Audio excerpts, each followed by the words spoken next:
जाग जाग फिर सोवे ना, हीरों जैसा जन्म मिला है, कोड़ी की तरह खोवे ना, तेरा तुझ में छिपा होया है, पत्थर पानी टोवे ना। पूजा पाठ व्रत करो कितने इनते फायदा होवे ना, पूजा पाठ व्रत करो कितने इनते फायदा होवे ना। जहाज किनारे से लंघ जावे फिर के होगा फायदा, ले ले टिकट नाम की बारी, ये जहाज अमरपुर जागा, ले ले टिकट नाम की बारी, ये जहाज अमरपुर जागा। जिनको तू तेरा कहता है सभी किनारा कर जाएंगे, वक्त पड़े पर कोई न बुझे सारे दौरा दर जाएंगे।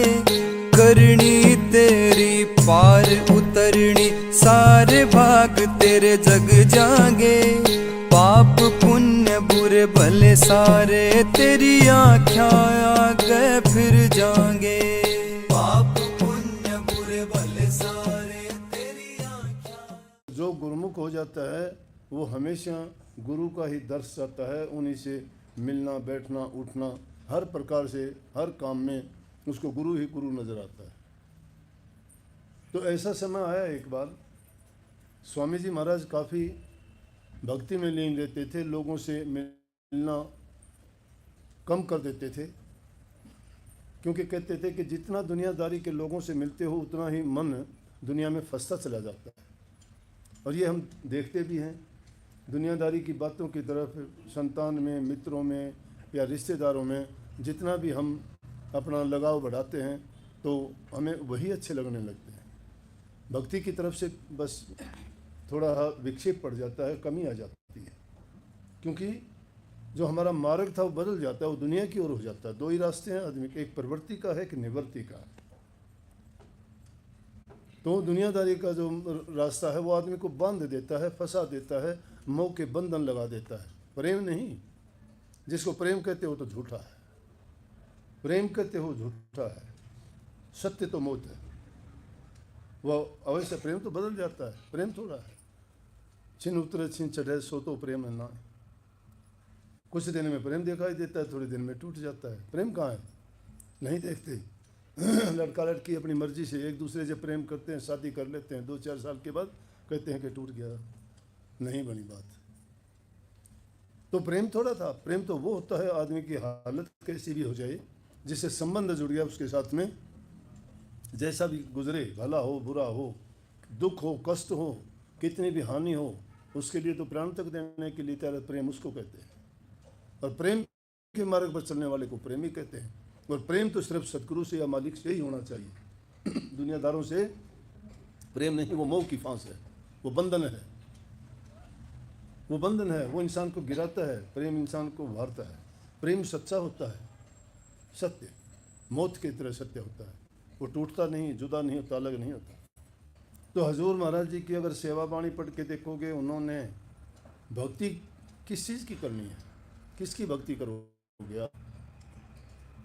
स्वामी जी महाराज ने कहा भक्ति करो तो गुरु की करना, और मार्ग शब्द गुरु से लेना। भक्ति किसकी करो? गुरु की भक्ति करो। गुरु की भक्ति है क्या? गुरु की सेवा, गुरु के वचन की पालना करना, गुरु के दर्शन करना, गुरु की हजूरी में रहना, ये गुरु की भक्ति है। गुरु भक्ति बिन काज न रति, इतना भी काम नहीं होता जीव का, क्योंकि गुरु पर यकीन नहीं, विश्वास नहीं, गुरु से प्रेम नहीं, तो श्रद्धा नहीं।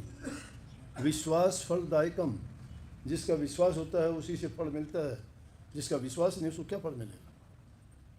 तो स्वामी जी महाराज ने एक बार सबको बोल दिया सेवकों से कि मेरे से कोई नहीं मिलेगा, इतने ज़्यादा अगर तुम मिलते हो तो मेरा टाइम बर्बाद होता है, मैं इतने दिन तक अपने कमरे में रहूँगा और मुझे बीच में कोई भी विघ्न पैदा ना करना, तुम अपना काम करते रहो। तो वह सत्संगी सब के सब और तो सब मान गए कि हुक्म हो गया। लेकिन जो प्रेमी आदमी होते हैं वो कब मानने वाले होते हैं। अब हजूर महाराज जी जो रोज़ाना बिना दर्शन के उनको एक पल का चैन नहीं पड़ता था, दर्शन की बात बताता हूँ मैं। वाणी थी क्या, मैं तुम्हारा दर्श भिखारी, कि दर्शन की भीख जिसको मिल जाती है उसका बेड़ा पार हो जाता है। लेकिन दर्शन होना चाहिए। दर्शन वो गहरा दिल की गहराइयों में उतरने वाली चीज़ है। दर्शन करने से उनके गुण उसके अंदर भर जाते हैं। जिसके दर्शन, बुरे आदमी के दर्शन करो तो बुराइयां भर जाती हैं, अच्छे के करो तो अच्छाइयाँ भर जाती हैं। जिस हालात में देखते हो कोई भी चीज़, उस चीज़ के जो भी गुण दोष हैं वैसा ही हमारा मन हो जाता है, वही विचार हमारे मन में आ जाते हैं।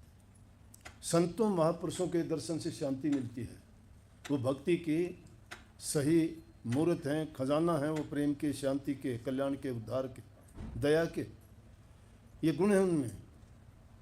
जब उनके दर्शन करते हैं तो अपने आप मन में खिंचाव हो जाता है। और बताऊं, संत के दर्शन करने से जिसको मन में शांति ना मिले, उनके वचन सुनने से खिंचाव ना हो, उनकी बातों में आनंद नहीं आता हो, तो समझो कि गुरु नहीं है। गुरु नहीं है, बात बनावटी है उसकी। अगर सही संत होगा तो उसकी बात 1000 बार सुनोगे तो भी तुम्हें उस बात में अलग ही आनंद आएगा। क्यों आएगा? कि उस बात में आनंद नहीं है, उनके वचन में आनंद है। उनके वचन में आनंद है। अब मीठी चीनी है, किसी चीज़ में मिला तो उसको मीठा बना दे, गुण है उसका। तो संत का वचन किसी भी रूप में जब सुनते हो, उसका अर्थ का मतलब नहीं पता, समझ में चाहे ना आए, लेकिन उनके दर्शन करने से, देखने मात्र से, उनका बोलना, उनका देखना, उनका उठना बैठना जब मन को भा जाए तो समझो कि आकर्षण है, खिंचाव है, उनमें शांति है, प्रेम है, उनमें शक्ति है।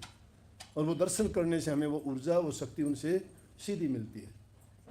तो हजूर महाराज जी ने क्या किया कि अब दर्शन के बिना उनको चैन नहीं पड़ता। सुबह को अपने कार्य के लिए जाते पोस्ट ऑफिस में, तो दर्शन करके रोज़ाना जाते थे। अब मुश्किल होगी, एक आध दिन निकला तो निकला, लेकिन अगले दिन नहीं निकाल पाए। तो स्वामी जी महाराज जिस कमरे में बैठे थे, खिड़की में से आहिस्ता सी झाँक के देखा तो स्वामी जी महाराज की उन पर नज़र पड़ी। तो वो इस बात पे आया कि इसने हुक्म अदुली की है, हुक्म तोड़ा है, इसने गलती की। स्वामी जी महाराज ने खड़ा उठाया और मारा दे, यहाँ लगा। लगने के बाद उनको आया कि प्रेमी को तो लग जाए तो भी कोई नाराज़गी नहीं, खुश हुआ। खड़े होके पकड़ के कहने लगे, अरे क्या बात लगी क्या? बोला नहीं जी। बोला तूने हुक्म क्यों तोड़ा? बोला जी दर्शन के बिना मैं रह नहीं सकता, एक खड़ा हूँ, रोज़ाना मार लिया करो, दर्शन रोज़ाना करने दिया करो। ये है दर्शन की बात। इसलिए कहीं वाणी तो मेरी थी लिखी हुई, सतगुरु मैं तेरा दर्श भिखारी। दर्शन करने से भले आदमी के दर्शन करोगे तुम्हारे मन के अंदर भलाई आएगी। संतों के दर्शन तो पार उतार दें, बड़े बड़े पापियों को, दुष्टों को भी पार उतार देते हैं। बात सुनी होगी, पहले भी आई होगी। निकम्मा आदमी कोई अगर मिल जाता है तो आप मुख मोड़ लेते हो उससे, अरे कहाँ, मैं तो शुभ काम के लिए जा रहा था, किसके दर्शन हो गए? कहते हो कि नहीं कहते? और कभी किसी नेक इंसान के दर्शन होते हो, बहुत अच्छा हो गया, ये दर्शन बहुत अच्छे हुए हैं। दुनियादारी ने सूंड बना रखे हैं अलग अलग प्रकार के, बल्कि वो देखने मात्र से भी होता है। दादू साहब एक बार अपने उससे मकान से लेकर के गए, सामने से किसी ने छींक दिया। छींक देख के लोग कहने लगे, दादू साहब ना जाओ कहीं पे, ना जाओ। बोले क्यों रे, क्या बात? बोला जी देखो सामने से छींक दिया, सामने की छींक अच्छी नहीं होती। अरे कहने लगे, दादू दुनिया बावड़ी, फिर मांगे सोन, लिखन वाला लिख गया तो मिटन वाला कौन? कह रहे जो लिख रखी है करब या नसीब में वो होगी, जिसने लेख लिख दिया हमारा, वो उसको मिटने वाला कौन है? जाओ निश्चिंत रहो। दादू साहब आगे गए, जाके देखा तो रास्ते में गवाले मिल गए, पशु चराने वाले। अब पशु चराने वाले नहीं जानते कौन महात्मा है, वो तो अपनी जितनी समझ है उससे काम लेते। लेकिन बात सुनी हुई थी। बोले अरे दादू साहब आगे कहते हैं कि इसको त्रिकालदर्शी है, तीनों कालों का पता लगता है, क्या होने वाला है, क्या हुआ है। दादू साहब के पास जाके कहने लगे कि आपको सब पता लगता है आगे पीछे का? बोले ना भाई मुझे तो कुछ भी नहीं पता। ना नोला लगता है, कहते हैं बहुत। बताओ आपको हम जो है ये छड़ी कहाँ मारेंगे? पैरों पर मारेंगे, सिर पर? दादू साहब समझ गए कि इनके सामने तो अब बोलने से ही कि संतों ने कही मूर्ख के समझाऊं तेरे ज्ञान गांठ का जा, कोयला न होसी उजड़ा सोमन सा बन ला। ज्ञान उसको दीजिए जिसको ज्ञान सुहा, ज्ञान न घर बैये का जा। ज्ञान उसी इंसान को देना चाहिए जो ज्ञान का अधिकारी हो, जो ज्ञान लेना चाहता हो। जो लोग अभिमान में, घमंड में, किसी चीज़ का भी अभिमान करो कोई, वो भक्ति के लायक नहीं है। और चीज़ तो क्या लेंगे।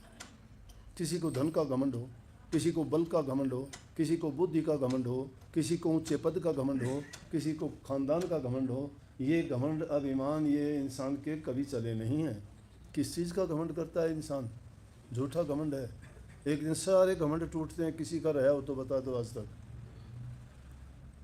लेकिन मैं वो अलग ना चली जाए। दादू साहब को कहने लगे, दादू साहब ने सोचा मूर्ख के साथ थोड़ा जने में कोई फ़ायदा नहीं है।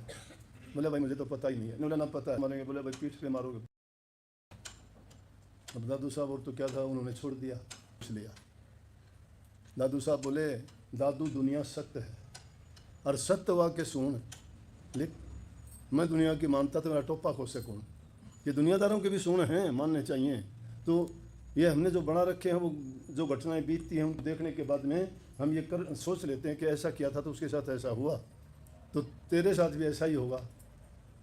तो ऐसी ऐसी बात होती है कि कई आदमियों को देखने से ही सब लोग मुंह मोड़ लेते हैं कि इसके दर्शन करने के बाद में कभी अच्छा नहीं होगा।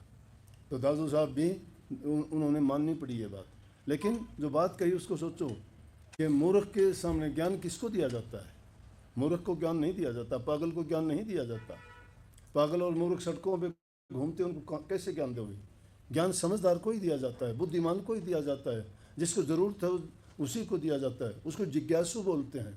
उसके मन में तड़फ होती है ज्ञान लेने की। जो चाहता ही नहीं है लेना, उसको कैसे आप ज्ञान दे दोगे?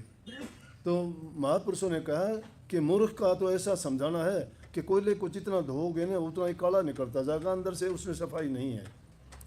लेकिन इंसान कोयले के साथ तो तुलना नहीं कर सकते। इंसान में सब में ज्ञान है, सब में बुद्धि है।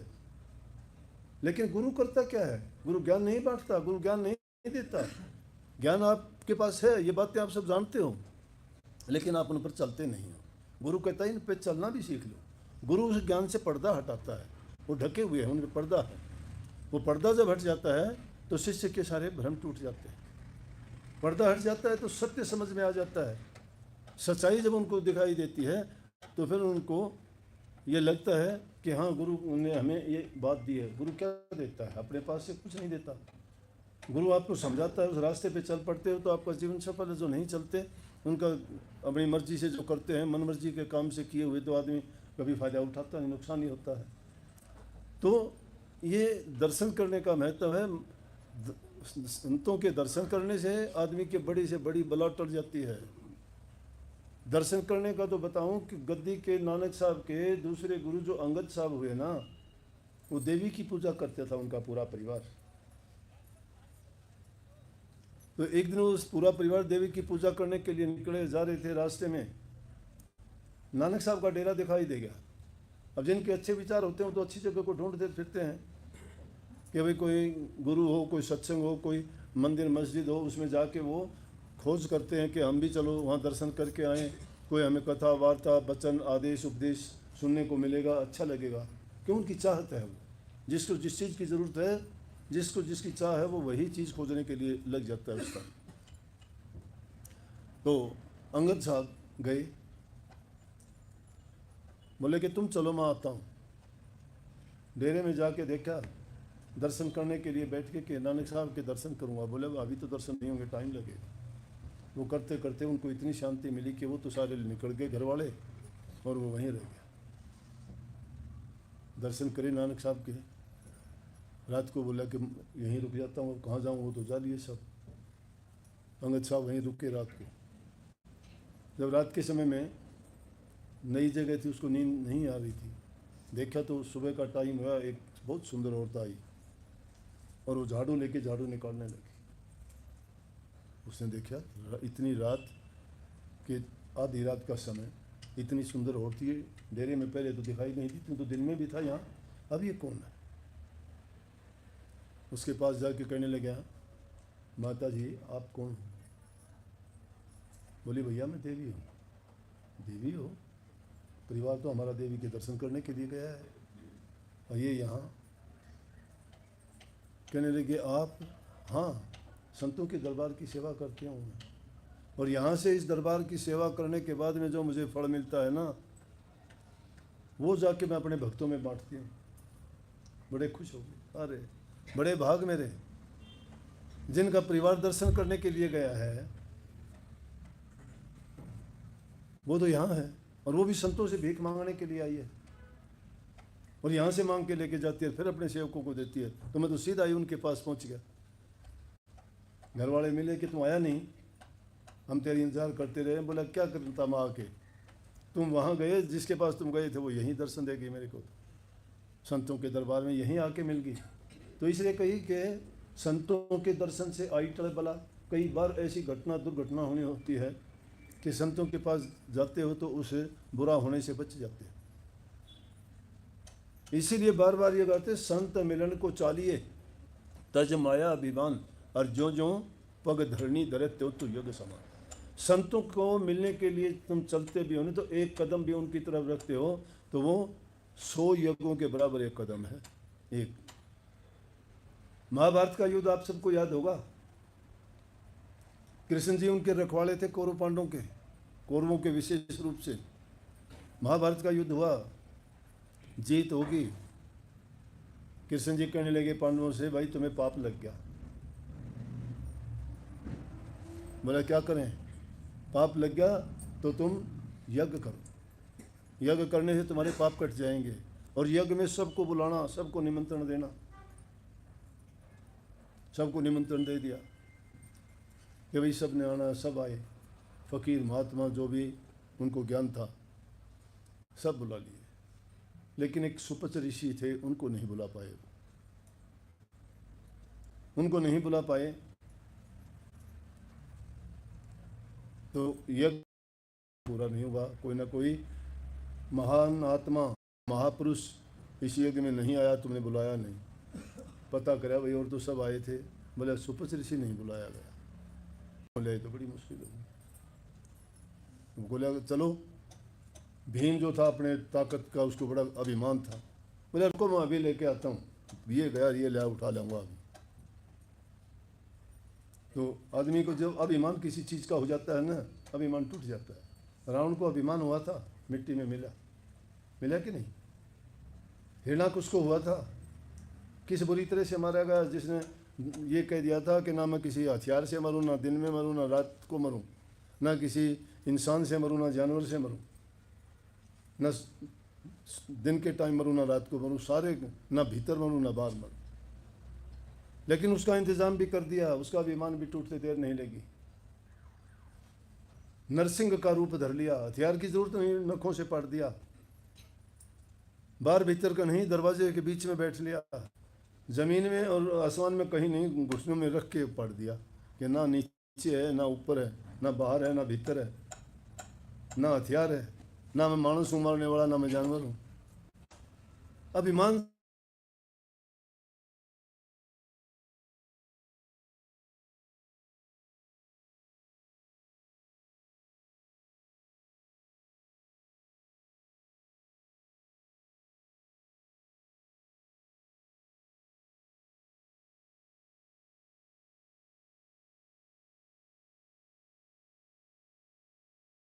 जिनका नाम लोगे, जिनके नाम लेते हो, भीम, अर्जुन, दुशासन, कितने ताकतवर थे, कितने योद्धा थे। नहीं आज तो भीम को बड़ा अभिमान था। भीम कहने लगा ये गया और मैं ये लेके आया, अभी जाता हूँ। गया, जाके ऋषि से प्रणाम किया। अभिमानी आदमी झुकता नहीं है। संतों के पास जाओ, दीनहीन गरीब होके जाओ। जो दीनहीन गरीब होके झोली फैला के जाता है वो भर के लेके आता है। जो अभिमान में जाता है वो खाली जाता है, खाली आता है। जो लेके नहीं जाता वो लेके क्या आएगा। प्रकृति का जो दोगे वो आपको मिलेगा। प्यार दोगे प्यार मिलेगा, नफरत दोगे नफरत मिलेगी। जो भी चीज़ तुम किसी से चाहते हो तो उसको तुम वैसा ही करो। तुम प्यार करो, तुम्हें प्यार करेंगे सब। तुम किसी से मुंह फेर लो, वो भी फेर लेंगे तुमसे। कुदरत का नियम, धन दोगे तो धन मिलेगा तुम्हें, कोई भी चीज़ दान करोगे तो तुम्हें वो मिलेगी। जाके बढ़िया विमान के साथ कहने लगे चलो जी ये गए, और जी ने पहचान लिया कि ये ताकत के अभिमान। बोला अच्छा भाई ऐसा कर, मैं फटाफट स्नान करके 2 माला फेर लेता हूँ, फिर चलते हैं। जब माला पकड़ा कुट्टी से, भीम गया माला उतारने लगा, कुट्टी से माला नहीं उठी। बोला अरे क्या हुआ? बोला जी आप आ जाना, मैं चलता हूँ। जाके कहने लगा मेरे साथ तो ये बात हुई। द्रौपदी बोली अरे मूर्ख, तुझे नहीं पता संतों के पास किस तरह से जाते हैं। संत प्रेम के भूखे होते हैं, संत दयालु होते हैं, वो कृपालु होते हैं। उनकी कृपा को लेने के लिए आदमी को दीनहीन बन के जाना चाहिए। बोला कि ये तो मेरे से गलती होगी। बोले मैं जाती हूँ। द्रौपदी नंगे पैर गई, नंगे पैर गई, दूर से साष्टांग दंडवत प्रणाम किया। दूर से ही दंडवत प्रणाम होता 8 अंगों से प्रणाम करना, जमीन में लेट जाना, दोनों हाथ पैर मस्तक टेक के, और जब बंदगी की ऋषि जी समझ गए ये लेके जाएगी जरूर। कहने लगे जी आपके बिना यज्ञ पूरा नहीं होगा, आप चल के दर्शन दीजिए, दर्शन दीजिए। वही ना दर्शन की बात। बोला कि मैं चल तो पड़ूंगा लेकिन यज्ञ एक यज्ञ का फल लूँगा मैं, यज्ञ का फल मुझे मिलना चाहिए। बोले अच्छा। बोले जी मेरी बात सुनो, आप जैसे महापुरुषों से ही सुनी मैंने तो। वो कहते संत मिलन को चालिए तज माया अभिमान, ज्यों ज्यों पग धरणी धरे त्यों त्यों यज्ञ समान। कि संतों को मिलने के लिए आते हैं तो जितने कदम रखते हो, एक के कदम 100 यज्ञ के बराबर है। अब मैं कितने कदम रख के आई हूँ, उनमें से जितने यज्ञ आपको लेने उतने आप रख लो, बाकी मेरे दे दो। ऋषि जी चल पड़े, गए, जाके यज्ञ में शामिल हुए। घंटा बजा तब जाके यज्ञ पूरा हुआ। इसलिए जहाँ कहीं भी जाते हो, मेरा ये नियम है, मैं जिस जगह भी जाऊँ, मंदिर हो, मस्जिद हो, गुरुद्वारा, उनके नियम के मुताबिक काम करता हूँ। उनके नियम, उनकी आस्था है, उनका विश्वास है। हमें परहेज नहीं करना चाहिए किसी की आस्था पर, क्यों हम उनमें दखलबाजी करें। सबसे प्रेम करना चाहिए। तुम में राम, मुझ में राम, सब में राम समाया, सबसे कर लो प्रीत, जगत में कोई नहीं पराया। कौन पराया? हम सब एक पिता की संतान हैं। अरे काहे की जाति पाति, किस बात के धर्म? धर्म तो इंसान का प्रेम होना चाहिए। इंसानियत से प्रेम कीजिए, दिल से करो। क्यों नफरत करते हो? कितने दिन दुनिया में जीना है? 2 दिन जग में जीना है, इतने पे क्यों इतराते हो? मेरी काया मेरी माया शोर मचाते जाते हो। कभी भूलने से भी नहीं नाम लिया, गफलत में दिन रात कटे, अफसोस की जिंदगी गंवाई, चलते खाली हाथ चले। अफसोस की बात है कि दुनिया से खाली हाथ आए थे, खाली हाथ जा रहे हैं। जब तक जीवन है इंसान को नेक कर्म करने चाहिए, और नेक कर्मों के साथ सबसे अच्छी चीज़ है प्रभु की भक्ति, उसमें कल्याण है। संत धोबी हैं। धोबी जानते हो जिसको तुम सोचते होगे कि वो छोटे हैं, छोटे नहीं। धोबी जिस प्रकार से हमारे मैले वस्त्रों को साफ करता है, सतगुरु उसी प्रकार से हमारे रूह के मैल उतारता है। इसीलिए वो दूसरी वाणी जो थी, उस वाणी का शीर्षक यही था कि सजनी धुला चुनरी। दुनिया में धोबी आया है, सुजान है, वो बड़ा समझदार धोबी है। समझदार धोबी क्या है? वो कपड़े नहीं धोता है, वो तुम्हारे मन के दाग धोता है। तुम्हारी रूह पर जो जन्म जन्मांतर के कर्मों का बोझ है वो धोता है वो। और उसकी महानता देखो, फरीद होता है, कुछ नहीं लेता। दुनियादारी के लोगों को क्या होता है कि कभी 4 पैसे ना देने पड़ जाएं ये काम करवाने के लिए, मुफ्त होने वाला मिल जाए, क्या कहना। वो भी कह दी कि धुलाई ना लेता मुफ्ती धोता, और लेता साफ करने का जिम्मेवार। कि ना तो धुलाई लेता है और मुफ्त में धोता है, और वो गारंटी भी करता है कि हाँ ये मेरी गारंटी है, मैं धो के दूंगा, आपको साफ करके दूंगा। इसलिए संतों के दर्शन करने के लिए जाओ तो तुम्हारी रूह को साफ कर देते हैं। जिस पर कलमल के दाग लगे हैं, जिन पर परत चढ़ी हुई है मल की, वक्षेप की और आवरण की। ये मैं नहीं कहता हमने जानबूझ के किए, अनजाने में भी बहुत होते हैं। बिना समझ में आदमी से हो जाता है, फिर पछताता है, करे क्या। तो संतों ने कही अब तो सोच समझ के न चाल, गलती में भाई बनी सो बनी। भूल में गलती में तो हो जाता है, लेकिन इंसान को जब पता लग जाए फिर तो सोच समझ के चल ले। दुनिया में बुद्धि बड़ी, चतुराई बड़ी, सुगड़ाई बड़ी, तन से लिपटी है। धर्म बड़ो धनधाम बड़ो, करतूती बड़ी, जग में प्रगटी है। लाखों ही भूप विलोकत द्वार पे, और इंद्र हूं तो ना एक घटी है। तुलसी रघुनाथ की भक्ति बिना जैसे सुंदर नारी की नाक कटी है। चाहे आपके पास कितनी बुद्धि हो, कितनी चतुराई हो, कितनी सुगढ़ाई हो, कितने आपके पास हुनर हो, कितनी धन दौलत हो, कितने लंबे चौड़े परिवार, कितने बलवान, कितने रूपवान, कितने कैसे हो, थोड़ी सी गलती के कारण सारा खत्म हो जाता है। पैरालिसिस हो गया, गया शरीर, सारी ताकत खत्म। आंख सुंदर है, एक छोटा हाथ इनका पड़ गया, हो गया आंख से काने, नाम अलग ही हो जाएगा, काना कहेंगे लोग तुम्हें। चेचक हो जाए और कोई बीमारी हो जाए, रंग रूप चला जाएगा, लोग उस मुंह भी देखना नहीं चाहेंगे। किस चीज़ का अभिमान, एक क्षण में खत्म होता है। इसलिए सत्य प्रभु का नाम है, उसको याद करो। तो कही है रामायण में, तुलसीदास जी लिखते हैं, मैं नहीं कहता ये कि बुद्धि बड़ी है, चतुराई बड़ी है।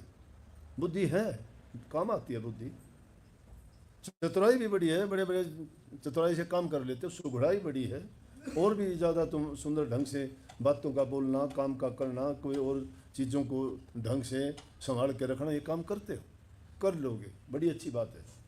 धर्म बढ़ो धन धाम बढ़ो, करतूती बड़ी तन से लिपटी है, कि धर्म भी बड़ा है, धन धाम धन हो किसी के पास, वो भी बड़ी अच्छी बात है। करतूती तुम्हारा कर्म करते हो, वो भी सही बात है, बहुत अच्छा है। और चाहे लाखों ही भूप विलोकत द्वार पर, लाखों भूप लाखों राजा जो इंद्र से एक भी कम ना हो, उससे ज़्यादा ही बड़े हो, लाखों राजा तुम्हारे द्वार के आगे मत्था रगड़ते हो, चाहे लाखों ही भूप विलोकत द्वार पे, और इंद्र हो तो ना एक घटी, जो इंद्र में एक भी कम ना हो। लेकिन तुलसीदास जी कहते, तुलसी रघुनाथ की भक्ति बिना, प्रभु की भक्ति के बिना कैसा हाल है उनका, जैसे सुंदर नारी की नाक कटी है।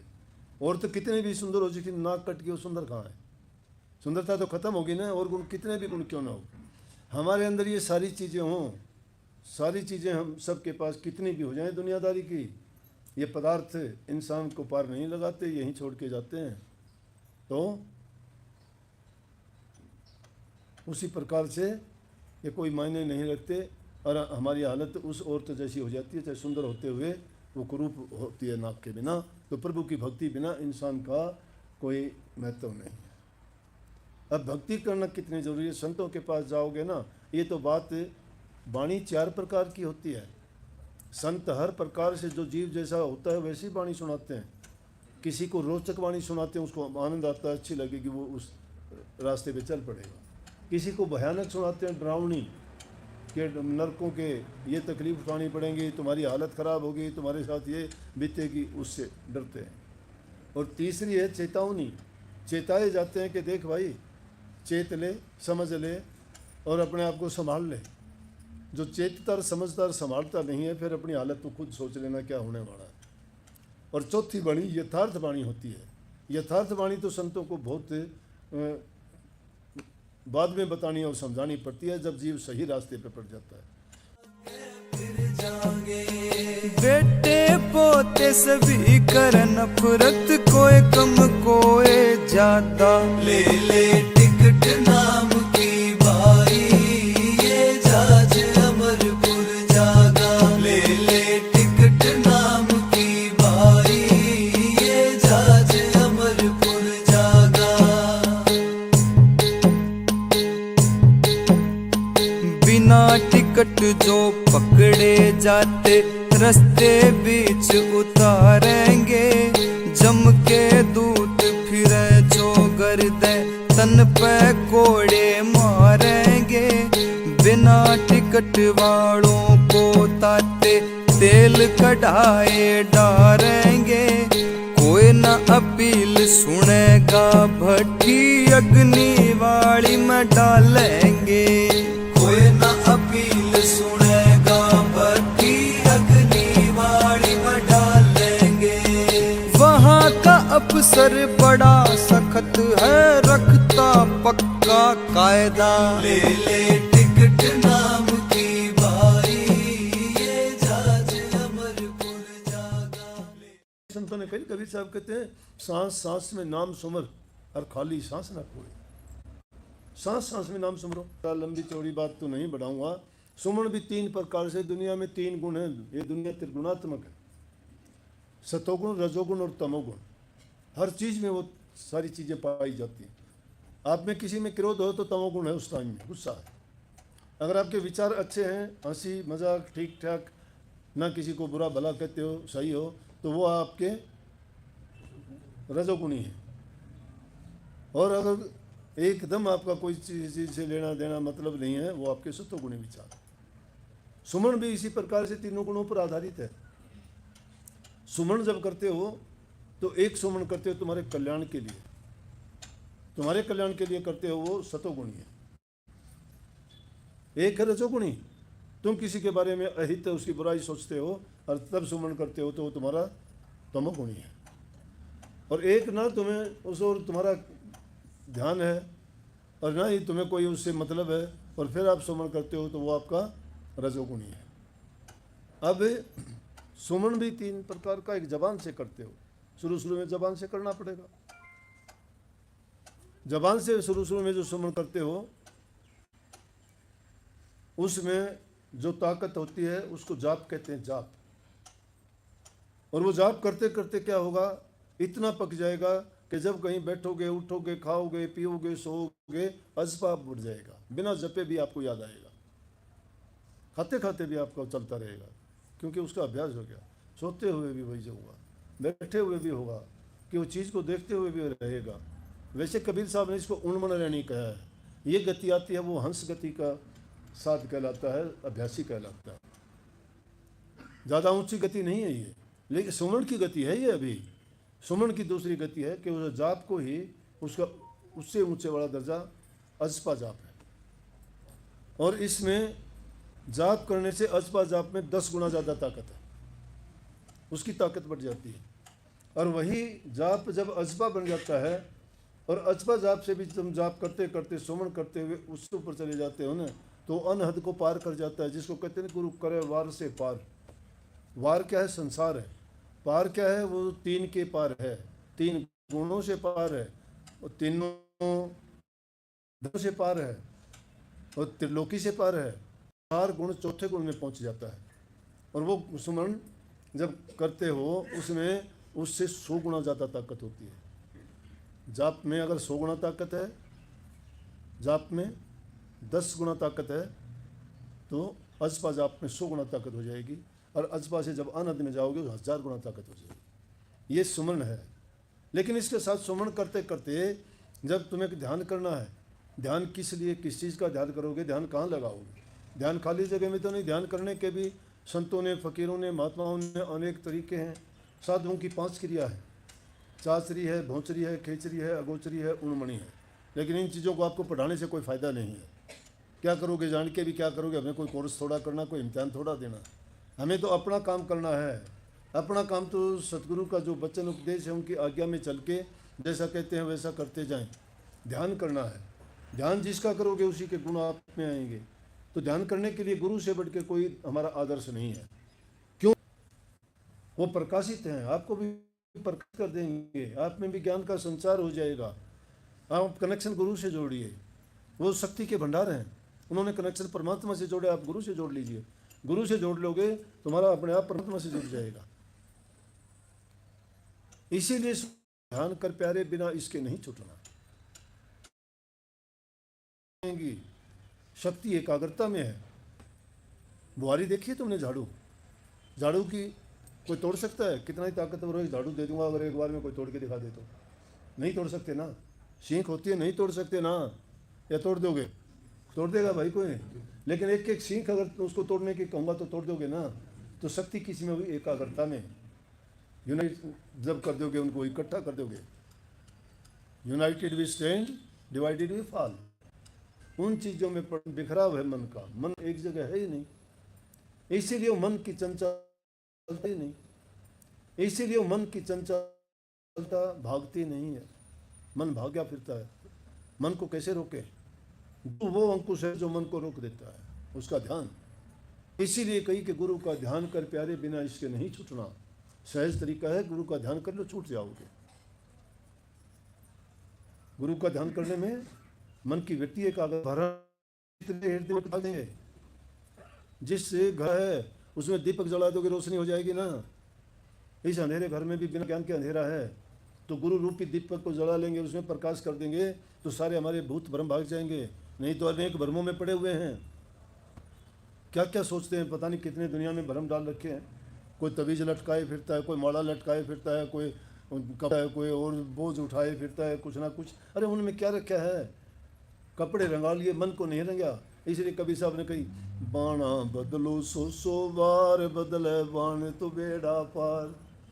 बाणा ने बदलते हो, बाणा बदल लेते हो, बाण आदत को नहीं बदलते। गुरु के पास जाके आदत को ही तो सुधारना, आदत को ही तो बदलना है। जो संसार की तरफ हम लगे हुए हैं, उस तरफ से रास्ता मोड़ के न गुरु की तरफ अपने रास्ते को जोड़िए। परमात्मा का क्या पाना?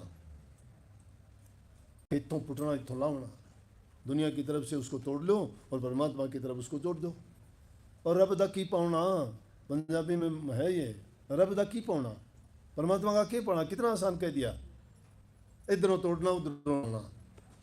दुनियादारी की तरफ से तोड़ लीजिए, परमात्मा की तरफ लगा लीजिए, अपने आप लग गया। लेकिन इतना आसान नहीं है ये कहने में। तो ये है तुम्हारे ध्यान की।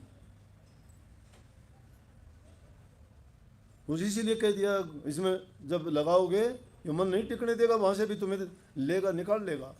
अब भी तुम्हारा मन नहीं टिका हुआ है, अब भी सोचता है क्या करूं, कहाँ जाऊं, निकल जाऊं, कहीं उठ के चला जाऊं। उब गया मैं, मन उब गया, उब जाता है, नहीं टिकने देता। तो कोई बड़ा बैरी ये मन घट में, इसी का जीतना कटना। पढ़ो तुम इसी के पीछे, करो मत और कुछ जतना। हार जब जाए मन तुझसे, चढ़ा दे सूरत को गगना। मान दो बात ये मेरी, करे मत और कुछ जतना। दो बात मान ले, गुरु का नाम सुमर, गुरु का ध्यान कर। दो ही बात मान ले, सूरत अपने आप गगन में चढ़ जाएगी। तीन पदों को छोड़ के चौथे में पहुंच जाएगी। तीन में काल बसता है, चौथे में नहीं। लेकिन कौन समझाए, किसी को मानने वाले नहीं हैं लोग। अपने अपने दुनियादारी के पाखंडों में फंसे हुए हैं। यथार्थ बात किसको बताएं, सुनने वाले नहीं हैं, रुचि नहीं उनमें। सुन भी लेंगे तो कर नहीं पाते। कोई मंदिर जा मुहूर्त पूजे, कोई तीर्थ कोई व्रत में जूझे। ये सब भूला भटकिया खाया, कोई ने इनका भरम मिटाया। जो कोई इनको कह समझाई, उल्टी मन करें लड़ाई। तीन लोक में बसता काल, चौथे मेरे पुरुष दयाल। जो तुमको सतगुरु पूरे मिल जाते, तो वो भेद नाम का गाते। पूरा सतगुरु जो मिल जाता है तो नाम का भेद समझाता है, तुम्हारे भरम उससे टूटते हैं। मंदिर मस्जिद गुरुद्वारों में खूब जाते हो, कथा बहुत सुनते हो, रोजाना सुनते हो, कथा रोजाना सुनते हो। आपको सबको याद है, राजा दशरथ की 3 रानियां थी, उसके 4 पुत्र हुए थे। रामचंद्र जी को वनवास मिल गया, भरत जी को राज मिल गया। वो जंगल में गए, वहाँ जो है जाके कुटी बना के रहने लगे। माता सीता को रावण उठा ले गया। रामचंद्र जी उनको ढूंढते फिरे। यह कहानी 7 दिन तक चलाते हैं। बच्चा बच्चा जानता है, भक्ति होगी क्या? अरे उन बातों पर अमल करो, उस उपदेश को समझो। उनके अंदर जो बहुत अच्छी शिक्षा है, जो उसके अंदर सार है, उसको नहीं ग्रहण करते, कहानी सुनते हैं। कहानी न मत सुनो, बहुत ऊंचा ग्रंथ है, उसके अंदर जो सार भरा हुआ है उसको सुनो। उसमें पिता पुत्र का देखो कितना, पुत्र आज्ञा मानता है पिता की। आपके बच्चे मानते हैं क्या? सत्संग तो ये है, बच्चे नहीं मानते। जो राजा बनने लायक था, रामचंद्र जी को कहा कि कल को तुझे गद्दी पे बैठाएंगे, और अगले दिन कह दिया कि बेटा तेरे को तो बनवास है 14 वर्ष का, तू जा, भरत बैठेगा गद्दी। रामचंद्र जी हाथ जोड़ के स्वीकार करता है, पिता आपकी आज्ञा। आज के बच्चों को कह के दिखाओ ना, नहीं मानता ना कोई, ये शिक्षा ले लो। माता कैकेयी ने रामचंद्र को बनवास दिया कि रामचंद्र जी ने उससे वेश किया क्या? जब जाने लगा बनवास के लिए, माता सीता के पैर पकड़े, माता जी आशीर्वाद दो, नहीं तो आज शक्ल भी ना देखे। अरे दुष्ट, तूने तो मेरे साथ वो काम किया कि मेरे 14 साल खो दिए। लेकिन वो क्या कहता है, माता आशीर्वाद दो मुझे, 14 साल आराम से जंगल में पूरे करो। लिए शिक्षा। भाई भाई का प्रेम देखो, एक को गद्दी मिल गई, उसको तो खुश होना चाहिए, जरा सिंहासन मिल गया। जाता है जंगल में, पैर पकड़ता है, कहता ना मैं नहीं बैठूंगा गद्दी पर। रामचंद्र जी कहते रहे, पिता का हुक्म है, तू बैठ, कोई बात नहीं। वो वक्त था राजगद्दी को ठुकराते, वो भाई भी ठुकराता है, वो भी ठुकराता है। आज के ज़माने में गर्दन काट देंगे। भाई भाई से करता है कोई प्यार? एक भाई कह देता है, दूसरे कह देता है। ये रामायण की शिक्षा है। सास बहू का प्यार देखो।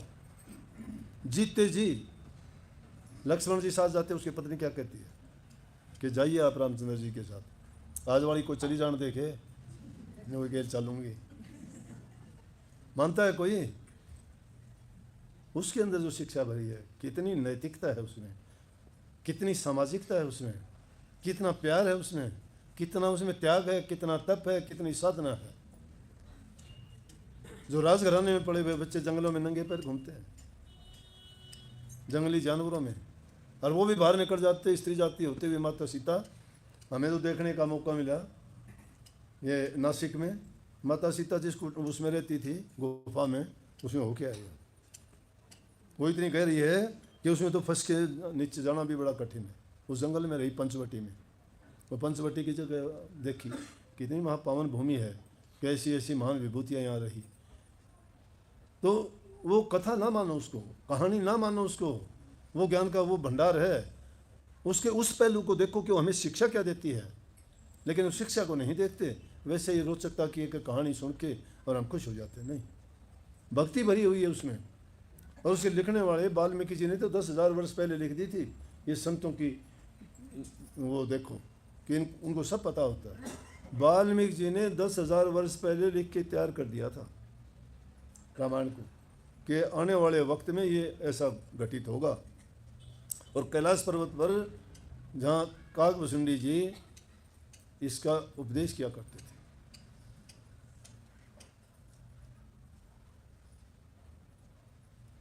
पहले से ही माता सीता ने खुद ये कहानी अपने पहले सुन ली थी, एक तोते के मुंह से सुन ली थी। घूमने के लिए गई थी सहेलियों के साथ, एक तोता और तोती बैठे हुए बात कर रहे थे। माता सीता ने सुन ली क्या बात कर रहे हैं ये। वो कहानी सुन के बोली इनको पकड़ के लेके आओ। दोनों को पकड़ के ले आई, पकड़ के लेके आई, पूछने लगी कि बताओ तुम क्या बात कर रहे थे।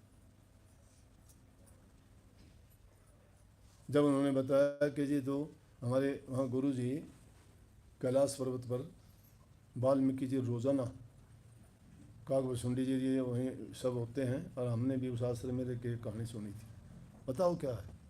उन्होंने सारी बताई पहले से ही। माता सीता ने सुन के बोली कि अच्छा पिंजरे में बंद कर दो इनको। तोते ने हाथ जोड़ लिए, माता छोड़ दे हमें, हम जंगली जानवर हैं, हम यहाँ खुश नहीं रहेंगे, हम आज़ाद घूमने वाले पक्षी हैं। और फिर ये मेरी तोती है, ये गर्भवती है, इसके गर्भ है, ये यहाँ ठीक नहीं रहेगी, ये मेरे से गारंटी करवा ले, इसका बच्चा जब हो जाएगा उसके बाद में हम आ जाएंगे। बोले ना, उसको रख लिया, चला गया तोता। तोते ने श्राप दे दिया। वही तोता जब माता सीता लंका से आई, जब उसने कही थी कि ये इसकी अग्नि परीक्षा दो, उस तोते को गर्भ में रख, तोती जो गर्भ में अपने बच्चे को रख के पिंजरे में कैद रही थी, माता सीता को वाल्मीकि ऋषि के आश्रम में रहना पड़ा। कहने का मतलब ये है कि वो बात 10,000 वर्ष पहले रामायण वाल्मीकि जी ने लिख दी थी। जो जिसकी भक्ति करता है उसके रंग में रंग जाता है, उसके वो 8 पैर अंग संग रहता है, उसे दूर रहता ही नहीं। आजमा के देखा करो, हमने आजमा के देखी हैं ये बातें। तुम अपने गुरु को याद करते हो, गुरु तुम्हारे दूर नहीं होता, देह दूर हो जाती है। और सूक्ष्म रूप में भी गुरु कभी नहीं छोड़ता। सूक्ष्म गुरु नाम इसलिए ज्ञान का बताया संतों ने। गुरु से प्यार करके तो देखो, उनका भक्ति करके तो देखो। जिन्हें गुरु को जाना ही नहीं वो क्या भक्ति करेंगे। तुलसीदास जी रामायण लिखते थे, और लिखते हुए जब नजर उठाते थे तो वो जंगल दिखाई देता था, वो पंचवटी दिखाई दे, माता सीता दिखाई देती, वो रावण दुष्ट ऋषि महात्मा के भेष में भीख मांगता दिखाई देता था जब उस कलम से उतारते थे। और तुलसीदास जी के पास क्या हुनर था। आदमी जो करना चाहे सब कुछ कर सकता है, सब कुछ कर सकता है, लेकिन आदमी का हृदय साफ होना चाहिए और करने के लिए हौसला बुलंद होना चाहिए। ताकत गुरु की काम करती है, लेकिन प्रयोग तो हमें अपने ही अंगों का करना पड़ता है। गुरु की ताकत, गुरु का बल जिसमें मन में होई, उससे जीत सके ना कोई। गुरु का बल, गुरु की ताकत हो मन में, घबराने की जरूरत ही नहीं है।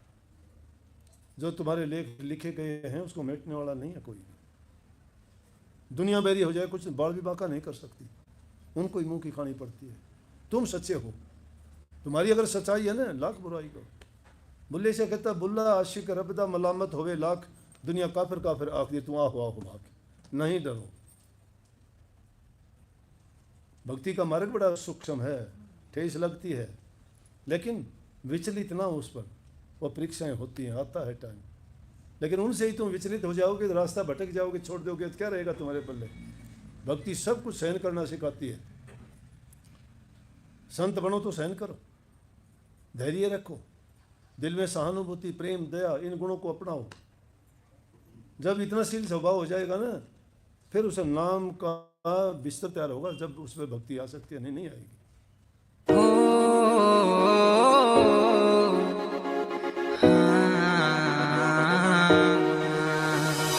क्या मांगू मैं तुमसे सतगुरु, तुम हो अंतर्यामी जी। थारे दर्शन से चित प्रसन्न रहे मेरा मेरे स्वामी जी। क्या मांगू मैं तुमसे सतगुरु, तुम हो अंतर्यामी जी। हर दर्शन से चित प्रसन्न रहे मेरा मेरे स्वामी जी।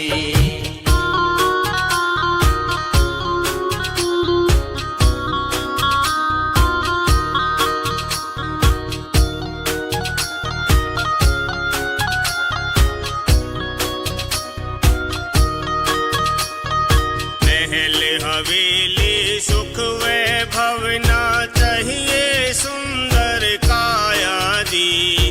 गोती नाती पुत्र साथी ढलती फिरती छाया जी। महल हवेली सुख वैभव ना चाहिए सुंदर काया जी। पोते नाते पुत्र साथी ढलती फिरती छाया जी। ना मांगू धन माया जी, जो कर दे नीत हरामी जी। हर दर्शन से चित प्रसन्न रहे मेरा मेरे स्वामी जी। क्या मांगू मैं तुमसे सतगुरु, तुम हो अंतर्यामी जी। हर दर्शन से चित प्रसन्न रहे मेरा मेरे स्वामी जी।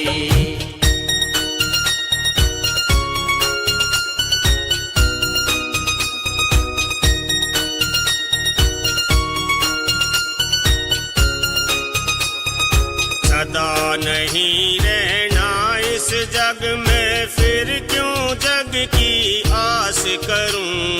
गुरु भक्ति में जीऊं आखिर, हर चरणा में सांस धरूं। सदा नहीं इस जग में रहना, फिर क्यों जग की आस करूं। गुरु भक्ति में जीऊं आखिर, थारे चरणा में सांस धरूं। एक यो ही विश्वास भरूं मैं, कह कर राधा स्वामी जी। हर दर्शन से चित प्रसन्न रहे मेरा मेरे स्वामी जी। क्या मांगू